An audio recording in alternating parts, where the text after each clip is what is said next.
Selamat pagi para saudara yang terkasih dalam Kristus. Renungan pagi Senin 25 Juli 2022 bersama dengan Paroki Santo Stefanus Surabaya. Marilah kita mendengarkan sabda Tuhan dan kita akan mengawalinya dengan doa. Dalam nama Bapa dan Putra dan Roh Kudus. Amin. Aku bersyukur kepadamu, ya Allah Bapa di surga, atas Santo Paulus alatmu yang sangat rendah hati. Bantulah aku dengan rahmatmu, agar dalam hidupku terpancarlah nilai-nilai kebaikanmu. Semoga sikap, tindakan, dan tutur kataku menjadi kesaksian bagi sesamaku. Bersabdalah ya Tuhan, hamba-Mu mendengarkan. Inilah Injil suci menurut Matius. Dimuliakanlah Tuhan. Sekali peristiwa menjelang kepergian Yesus ke Yerusalem, datanglah ibu Zebedeus serta anak-anaknya kepada Yesus, lalu sujud di hadapannya untuk meminta sesuatu. Kata Yesus, "Apa yang kau kehendaki?"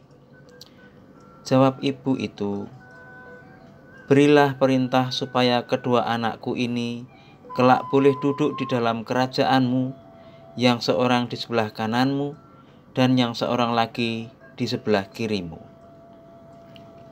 Tetapi Yesus menjawab, "Kamu tidak tahu apa yang kamu minta. Dapatkah kamu meminum cawan yang harus kuminum?" Kata mereka kepadanya, "Kami dapat."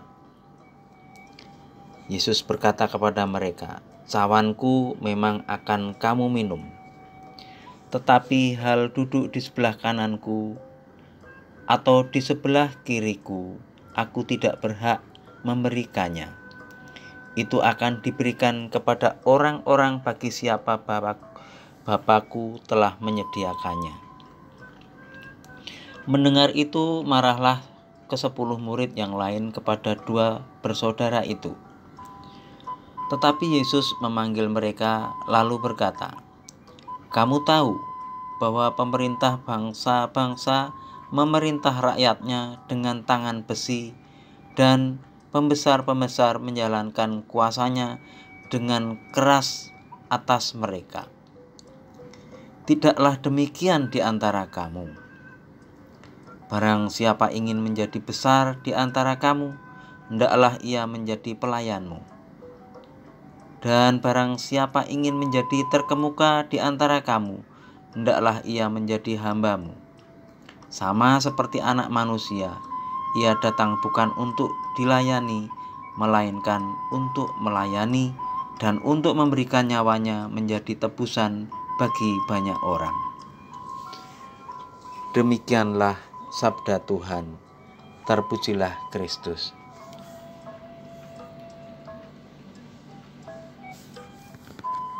Para saudara yang terkasih, pada bagian ini kita melihat dengan jelas, gamblang, betapa manusia dengan segala kebaikan-kebaikannya dan komitmen-komitmennya, pelayanan-pelayanannya ternyata masih menyimpan agenda-agenda tertentu yang tersembunyi. Tentu agenda tersebut tidak disebut sebagai agenda buruk, bahwa mereka ingin berada di tempat yang mulia bersama Tuhan. Sepertinya agenda-agenda ini adalah agenda yang baik, agenda yang rohani, agenda yang dekat dengan Tuhan. Namun ternyata dari jawaban Tuhan Yesus, ternyata dari keinginan yang terbungkus rapi dengan keinginan dekat dengan Tuhan, ternyata tersembunyi alasan-alasan yang tidak sepantasnya berada di dalam hati murid-murid Tuhan Yesus. pada waktu itu murid-murid Tuhan Yesus menjadi marah. Tentu mereka marah ada alasannya. Mungkin karena iri, atau mungkin karena tidak mau bila Yesus terusik. Tetapi dapat kita lihat dari jawaban Tuhan Yesus ada alasan yang tersembunyi. Memang ibu ini sudah merelakan meninggalkan karir anak-anaknya, pekerjaannya, dan lalu mengikuti Tuhan Yesus. Tentu itu tidak mudah, karena anak-anak adalah harapan orang tua, dan ibu itu sudah mengikhlaskan anaknya. Akan tetapi dari keikhlasan itu ternyata di balik itu semua ternyata ada keinginan-keinginan tersembunyi. Ia ingin supaya anaknya nanti bisa duduk di sisi kiri dan kanan Bapa. Dalam pemahaman orang-orang Yahudi saat itu, Mesias adalah raja yang dijanjikan yang akan mengembalikan kejayaan Israel seperti pada zaman Daud dan Salomo. Itulah sebabnya ketika ibu ini melihat bahwa anak-anaknya dekat dengan Tuhan Yesus dan mereka mempercayai segala kuasa Tuhan Yesus, ibu ini bersama dengan anak-anaknya memiliki tujuan atau harapan dia bisa ikut mulia duduk di sisi kiri dan kanan. Inilah motivasi yang sering tersembunyi yang ada di banyak orang.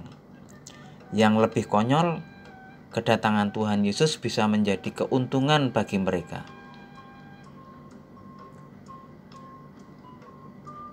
Berapa banyak kita yang menginginkan seperti itu? Kita percaya kepada Tuhan supaya bisnis kita lancar, karir kita moncer, meningkat. Kita percaya kepada Tuhan karena anak-anak kita diberi kepintaran dan lain-lain, yang ujung-ujungnya adalah aku, bukan pada kerajaan Allah. Ini menyebabkan dalam pelayanan kita bisa berselisih paham, berebut kedudukan, berebut pengaruh dan lain-lain, ingin diakui, ingin didengarkan. Mari kita mulai dari diri kita sendiri, jangan melihat saudara kita yang lain. Ketika kita percaya pada Tuhan, apakah kita sudah mengasihi Tuhan atau ingin mendapatkan ini dan itu? Marilah berdoa.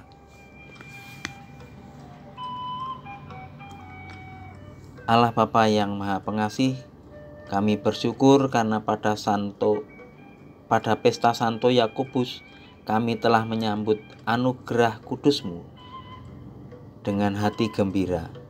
Semoga dengan bantuan doanya Engkau meneguhkan segala usaha dan perjuangan kami untuk mewartakan kasih-Mu sampai kami dipersatukan dengan para kudus di surga dengan pengantaran Kristus Tuhan kami. Amin. Dalam nama Bapa dan Putra dan Roh Kudus. Amin.